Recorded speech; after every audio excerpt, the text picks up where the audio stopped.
C'est ça, toujours. Bravo.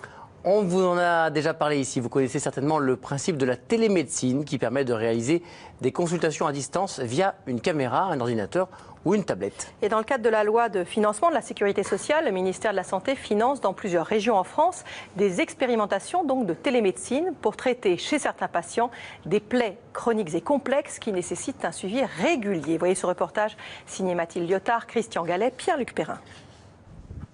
Bonjour Madame Gabrielle. Bonjour Madame. On vient pour faire le pansement.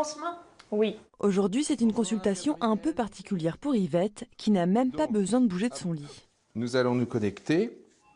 Bonjour Myriam. Bonjour Guillaume.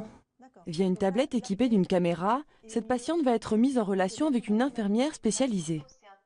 Alors, On va regarder la plaie ensemble? Yvette souffre d'un ulcère d'origine veineuse qui persiste depuis plusieurs années. Grâce à ce système de téléconsultation, l'infirmière spécialisée, sans se déplacer, va pouvoir échanger avec l'infirmière sur place et constater l'état de la plaie. Le pansement est un petit peu saturé. Du coup, les pansements, vous les faites tous les combien là?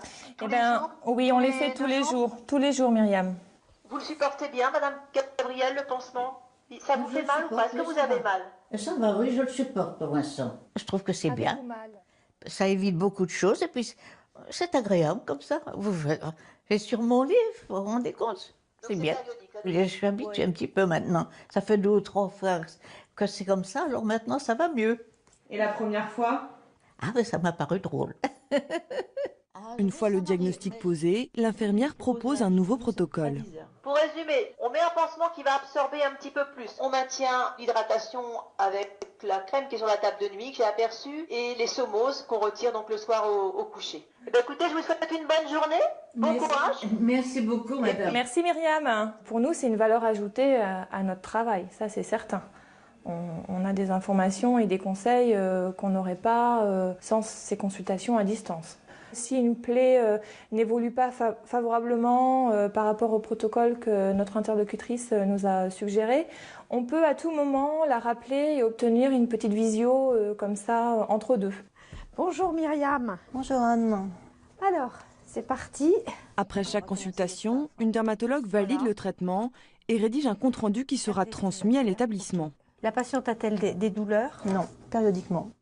J'interviens pour valider, améliorer, ajouter quelque chose. Lorsque les choses stagnent, d'avancer dans la partie médico-chirurgicale, c'est-à-dire vérifier s'il ne faut pas faire appel à tel ou tel spécialiste, qu'il soit médecin ou chirurgien. Ce dispositif ne concerne que les plaies chroniques et complexes. Elle nécessite un suivi très régulier. Pour la directrice de la maison de retraite, les avantages sont évidents. Ce que je trouve très séduisant dans ce projet, c'est que ça répond vraiment aux besoins du résident qui a besoin de sécurité et de confort. Et le fait qu'il n'ait pas à se déplacer pour aller en consultation chez un spécialiste, c'est quand même extraordinaire. Il n'a pas à prendre l'ambulance, à être déplacé, à devoir faire les bons de transport, à être accompagné par la famille, puisque les salariés ne peuvent pas accompagner les résidents. Donc dans ce sens-là, c'est vrai que c'est très confortable. Mis en place il y a déjà 3 ans en Basse-Normandie, ce dispositif est pour l'instant gratuit pour l'établissement et les patients. Pour le directeur du projet, il s'agit d'un progrès considérable en matière d'économie de santé.